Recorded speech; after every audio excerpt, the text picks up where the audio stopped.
Olá, pessoal! Dando continuidade à nossa lei de introdução.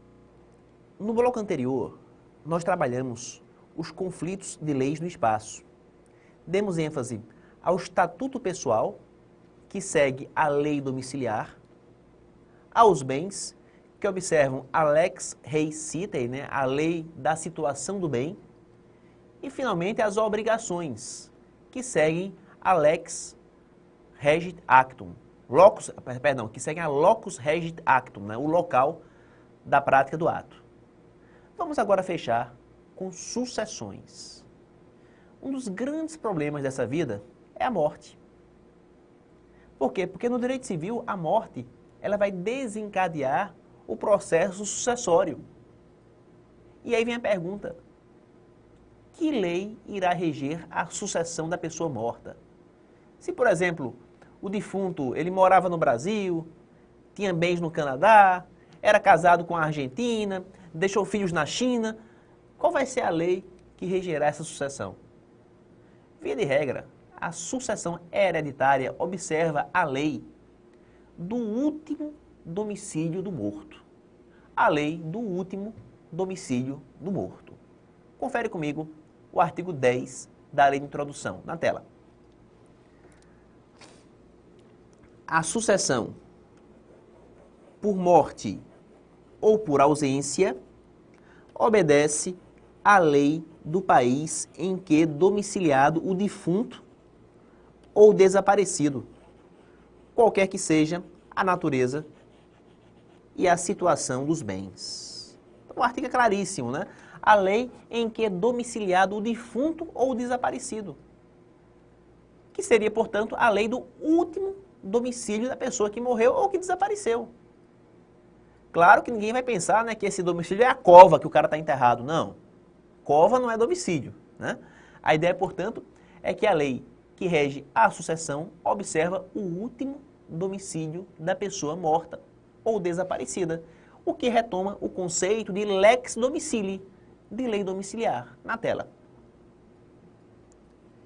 Então, em se tratando de sucessão hereditária,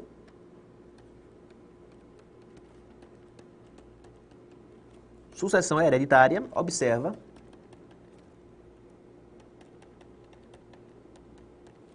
mais uma vez a lex domicilii, que seria a lei do último domicílio da pessoa morta ou desaparecida. Muito cuidado, que eu já cansei de ver em concursos pegadinhas, dizendo que a sucessão vai ser regulada pela lei do país em que a pessoa morreu. A lei do país em que a pessoa morreu. Nem sempre. Pode acontecer que a pessoa tenha morrido em país diferente do qual ela mora.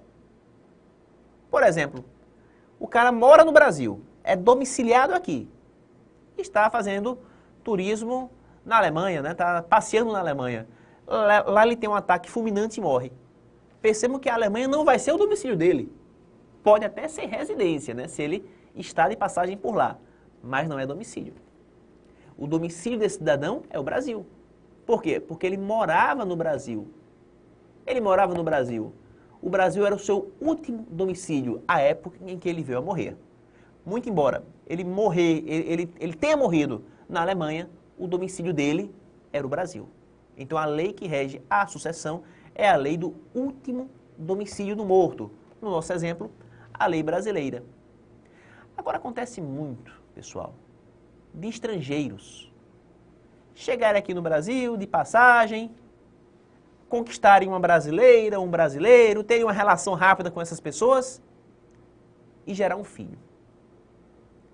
E isso vai mudar tudo, pessoal. Isso muda tudo. Por que isso? Porque nem sempre a lei estrangeira é favorável ao filho brasileiro ou ao cônjuge brasileiro. Há países que, infelizmente, ainda prestigiam o sistema de castas, como a Índia, por exemplo, A Índia é toda organizada em castas. Então, nunca uma lei indiana vai reconhecer direitos para um filho de fora do casamento, por exemplo. Lá, a casta tem que ser rigorosamente observada, Há países árabes em que ainda prevalece o direito de primogenitura, né? Que o primogênito tem direitos, o primeiro filho, o resto não. Então existem muitos absurdos ainda no mundo. Paciência. Eu respeito todas as culturas, mas valorizo a minha, né? A cultura do país onde eu moro, que é o Brasil. E vamos imaginar, por exemplo, que o estrangeiro vem aqui no Brasil, tem um relacionamento fugaz com uma brasileira. Desse relacionamento nasce um filho. O cara compra uma casinha para os dois morarem, né? Para a mulher morar com a criança e vai embora para o país dele. Quando ele morre, muitos anos depois, os herdeiros dele vêm aqui no Brasil brigar pela casinha, que hoje em dia está muito bem avaliada, né? Imóveis no Brasil subiram muito. Então os caras vêm aqui no Brasil brigar pela casa. E eles provam para o juiz que a lei do último domicílio do morto é favorável, por exemplo, aos filhos do casamento, né? Filhos de fora do casamento não têm qualquer direito. Então vejam que situação perigosa para os herdeiros que estão aqui no Brasil. Isso fez com que a Constituição trouxesse uma regra da lei de introdução como garantia fundamental. Você vai encontrar essa regra no artigo 5º, inciso 31 da nossa Constituição Federal, que é uma cópia, um decalque da estabelecida pelo artigo 10, parágrafo 1º da lei de introdução. Confere comigo. Tá lá, ó, a sucessão de bens de estrangeiros situados no país será regulada pela lei brasileira em benefício do cônjuge ou dos filhos brasileiros ou de quem os represente, sempre que não lhes seja mais favorável a lei pessoal do decônjuge. A sucessão de bens de estrangeiros situados no Brasil será regulada pela lei brasileira em benefício do cônjuge ou dos filhos brasileiros ou de quem os represente, sempre que não lhes for mais favorável a lei pessoal do decujus. Decujus é o morto. Tranquilo. Então, quais seriam os critérios capazes de afastar a lei do domicílio do morto? Esses aqui que estão no parágrafo 1º e que vêm reproduzidos no artigo 5º, inciso 31 da Constituição. Joga na tela. Vamos abrir aqui essa ressalva, hein? Particularmente nesse campo da sucessão hereditária, será aplicada a lei brasileira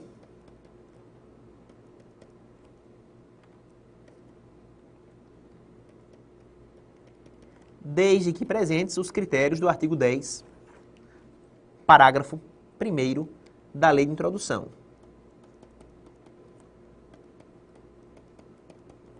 Quais são eles? Primeiro critério, que haja bens situados no Brasil. Um imóvel, por exemplo, bens situados no Brasil.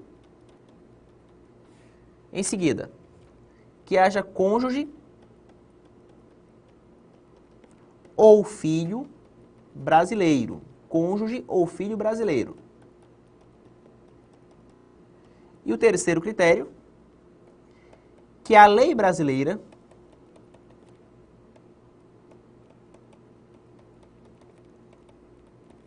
lhes seja, né, no plural, mais favorável a esse cônjuge ou a esse filho. Percebam, tem que ter os três requisitos. É I, né? Que haja bens situados no Brasil, que haja cônjuge ou filho brasileiro e que a lei brasileira lhes seja mais favorável. Então, se o sujeito deixou bens situados no Brasil, se ele também deixou cônjuge ou filho brasileiro e se a lei brasileira for mais favorável a este cônjuge ou a esse filho, então esquece a regra geral. Esquece aquela regra de se aplicar a lei do último domicílio da pessoa morta. Não, aqui especificamente vai se aplicar a lei brasileira. Então abre-se uma exceção à regra geral do caput em favor da lei brasileira, que vai favorecer cônjuge ou filho brasileiro com relação aos bens situados no Brasil, sabendo-se que a nossa lei, a lei brasileira, é mais favorável do que a lei do último domicílio do morto. Tranquilo, pessoal? Então temos lá em cima uma regra e aqui embaixo uma exceção. Em regra, joga na tela. Em regra, está lá em cima, ó, a sucessão hereditária observa a lei do último domicílio do morto, a lex domicilii.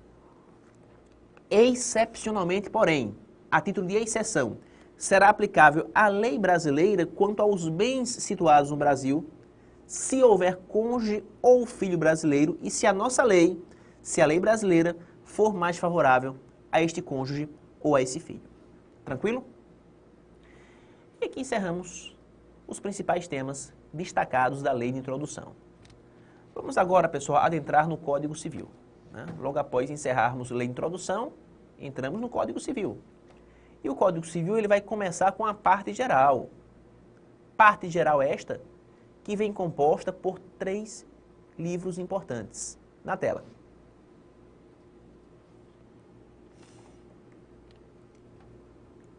Temos aqui na parte geral, ó,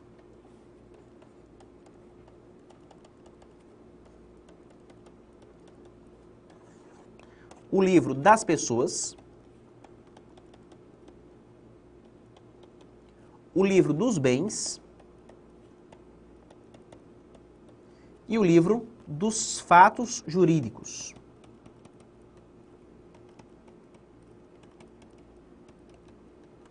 Pessoas, bens e fatos jurídicos. São esses os 3 livros que compõem a parte geral do Código Civil.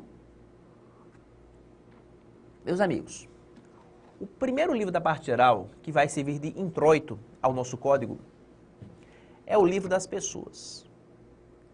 E no livro das pessoas, o assunto de maior destaque, aquele que mais tem importância, é o assunto relativo à personalidade. Personalidade, que você vê aqui embaixo na legenda, né? Personalidade. O que seria personalidade? Qual o seu impacto para o direito civil? Eu costumo dizer aos meus alunos que personalidade é um atributo legal. É a lei que vai atribuir personalidade. E a lei, quando atribui personalidade, ela vai enxergar na pessoa um sujeito de direitos e deveres. Um sujeito de direitos e de deveres, que pode adquirir direitos e contrair deveres perante a legislação civil. Então, personalidade é isso. Joga na tela. Personalidade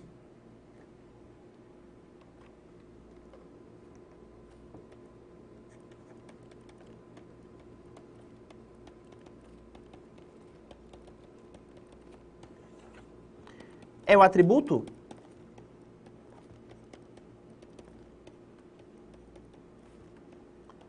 que permite à pessoa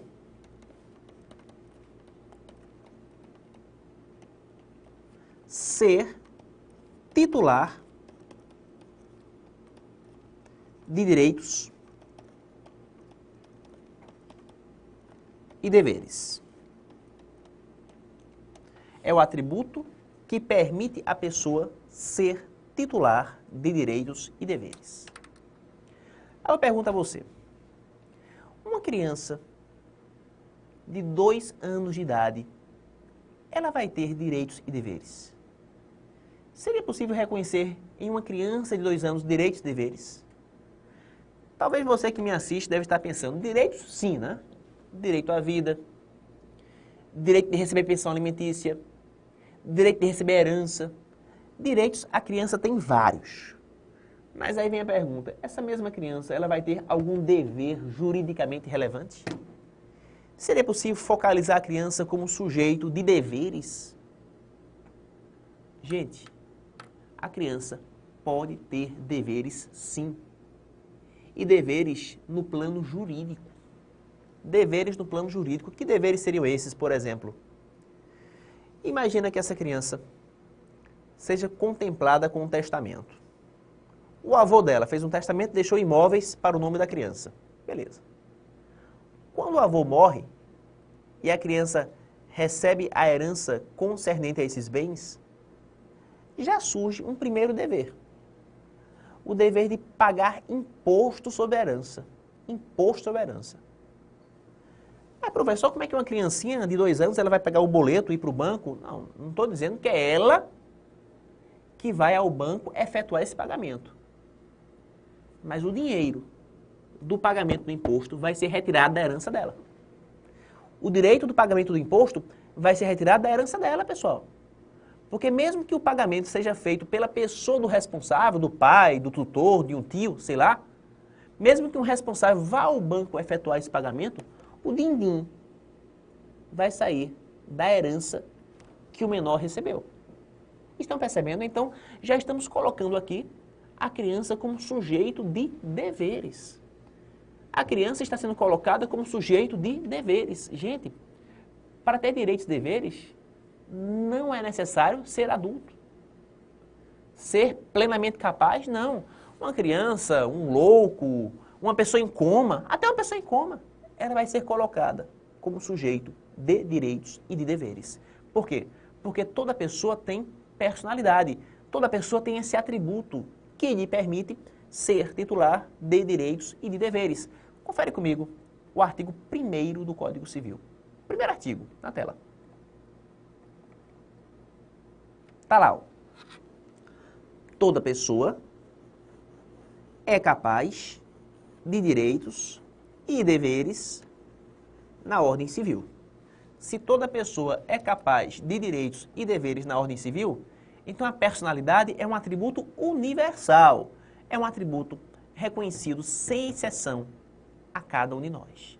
Tranquilo? Dando sequência ao assunto.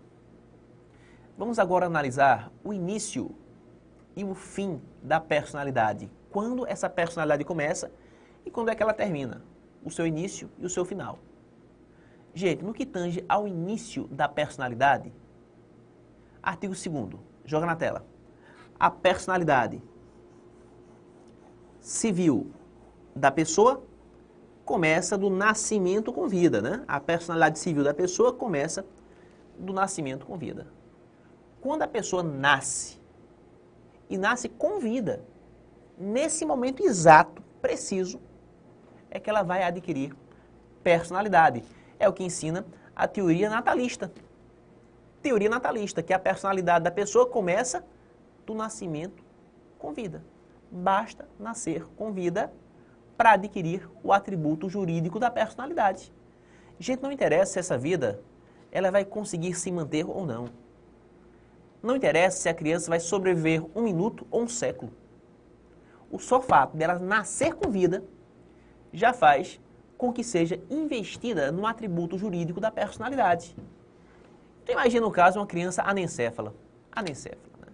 Que nasce, respira, tem uma sobrevida de alguns minutos e morre. Naqueles poucos minutos de existência, a criança teve personalidade. A criança teve personalidade porque nasceu com vida. E a personalidade se adquire com o nascimento com vida. É isso. Interessante que, embora o momento inicial da personalidade seja o nascimento com vida, conforme ensina a teoria natalista, o artigo 2º do Código Civil, volta para a tela, destaca que a lei põe a salvo, desde a concepção, os direitos do nascituro. A lei põe a salvo, desde a concepção, os direitos do nascituro. Nascituro é o feto, o embrião, né? A criança que está para nascer. E percebam, o artigo 2º do Código Civil, ele põe a salvo os direitos do nascituro. Essa questão, ela cria a primeira grande celeuma do Código. Gente, como é que o nascituro pode ter direitos se ele não é pessoa? Como é que o nascituro pode ter direitos se ele não é pessoa? Porque somente as pessoas são titulares de direitos e deveres, é o que diz o artigo 1º do Código. Nascituro não é pessoa. Se ele não é pessoa, como é que ele pode ter direitos? Na verdade, os direitos que a lei consagra em favor do nascituro, joga na tela,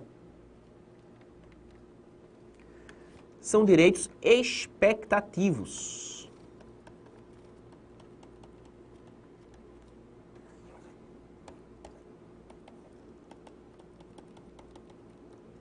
Direitos expectativos, direitos que estão em vias de se formar. Direitos em vias de se formar, que estão se consumando. Olha só, o nascituro é um ser que está em processo de formação. É um ser que está se formando como pessoa, mas que só se tornará pessoa após nascer com vida. Ora, se o nascituro apenas se tornará pessoa após nascer com vida, os direitos que ele irá assumir após nascer são direitos expectativos. Porque no instante em que a mulher engravida, cria-se um ser que está em processo de formação. Esse ser, após o seu nascimento, irá conquistar todos os direitos que a lei consagra. Todos. Ora, como esse nascimento provavelmente acontecerá, então a lei, de maneira antecipatória, estaria protegendo o nascituro, protegendo os seus direitos expectativos, protegendo os seus direitos em formação.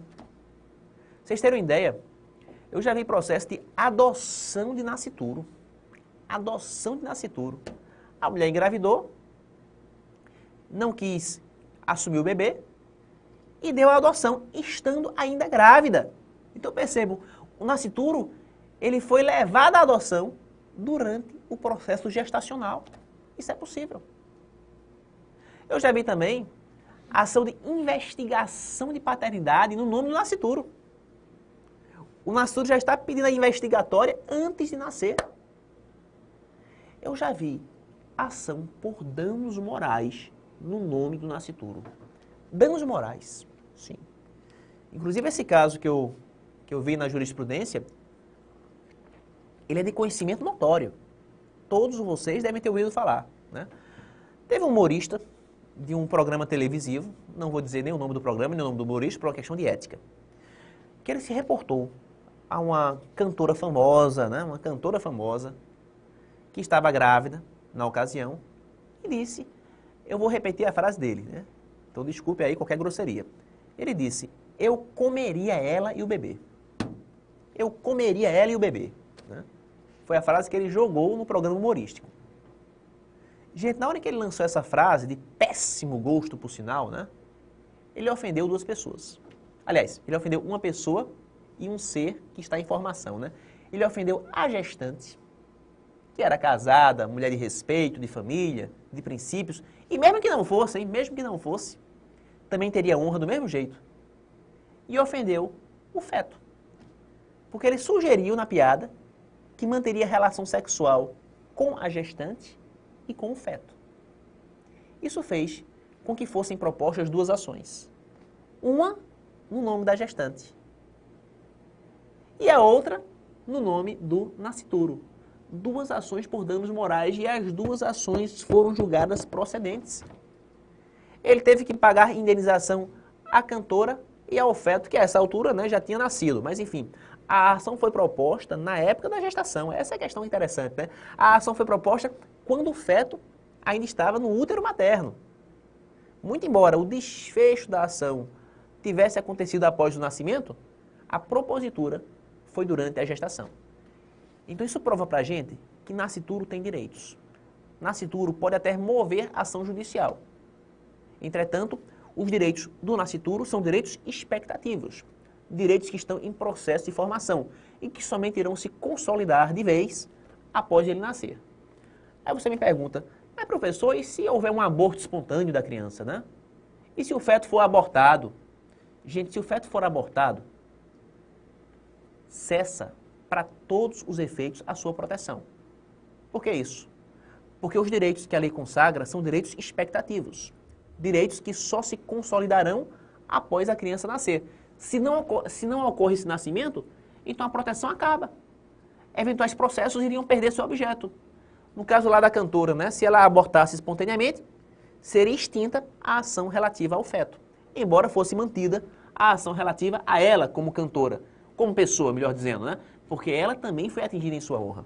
Estão percebendo? Então a proteção do nascituro está condicionada ao seu posterior nascimento com vida. Se ele morrer antes desse processo, tecnicamente, a proteção deixa de existir. Beleza, pessoal? Então aqui encerramos mais esse bloco relacionado à personalidade. Abraço forte e até o nosso próximo encontro.